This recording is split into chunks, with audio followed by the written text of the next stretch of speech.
Shalom saudara-saudara yang dikasihi Tuhan. Spiritual Journal kali ini masih membahas yang berkaitan dengan Natal. Advent minggu pertama membahas tentang kelahiran Yesus. Di minggu kedua kita membahas tentang sensus penduduk. Dan kali ini minggu ketiga akan membahas tentang kandang yang masih juga berkaitan erat dengan peristiwa Natal 2000 tahun yang lalu. Renungan ini diambil dari Lukas pasal 2 ayat yang ke-7. Sebelum membahas lebih lanjut, mari kita berdoa. Bapa yang baik, terima kasih untuk kasih anugerah-Mu kepada kami manusia yang berdosa. Engkau telah memberikan anak tunggal-Mu, Yesus Kristus, lahir ke dunia 2000 tahun yang lalu di kandang yang hina. Bapa, saat ini kami mau merenungkan firman-Mu, kiranya Roh Kudus menerangi hati kami agar kami dapat mengerti dan melakukan firman-Mu dalam kehidupan kami. Di dalam nama Tuhan Yesus kami bersyukur dan berdoa. Amin. Saudara, kandang adalah suatu tempat yang biasa digunakan untuk menempatkan binatang peliharaan ya, seperti ayam, bebek, kuda, kambing, domba, lembu, dan sebagainya.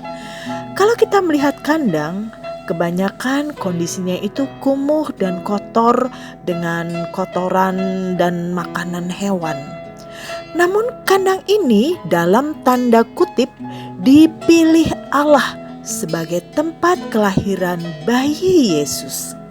Injil Lukas pasal 2 ayat yang ke-7 memberi informasi pada kita.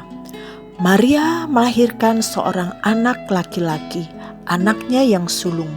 Lalu dibungkusnya dengan lampin dan dibaringkannya di dalam palungan, karena tidak ada tempat bagi mereka di rumah penginapan.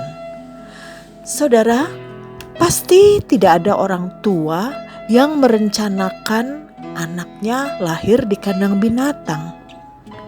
Saya akhirnya berpikir juga, jika Allah berdaulat dan memakai Kaisar Agustus untuk membuat peraturan sensus penduduk, apakah dengan penuhnya penginapan di Bethlehem juga ada hubungannya dalam kedaulatan Allah?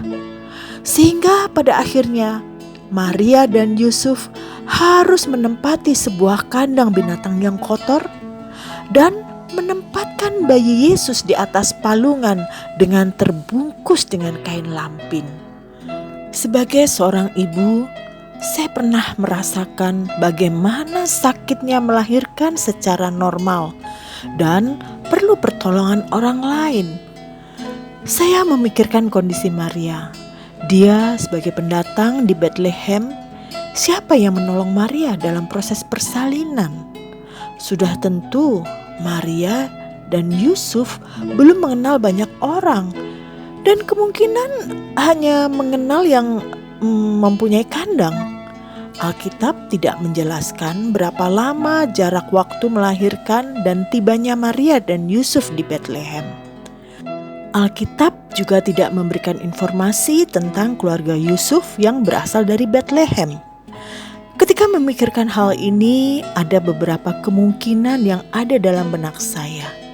Kemungkinan pertama, keluarga Yusuf tidak ada lagi yang tinggal di Bethlehem. Sehingga kemungkinan kedua, keluarga Yusuf sama-sama melakukan perjalanan menuju Bethlehem. Dan mereka tinggal bersama di kandang itu. Sehingga kemungkinan ketiga, merekalah yang membantu persalinan Maria.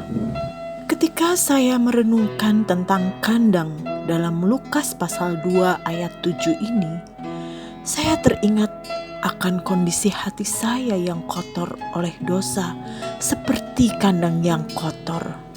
Sejak Adam dan Hawa melanggar perintah Allah di Taman Eden, maka manusia jatuh dalam dosa dan terpisah dari Allah.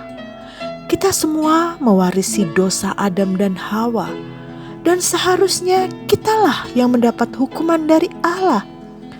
Tetapi karena begitu besar kasih Allah pada dunia, Allah mengirim anak tunggalnya, yaitu Yesus, lahir ke dunia dan mati di atas salib untuk menebus dosa manusia, supaya setiap orang yang percaya pada Yesus mendapat hidup kekal.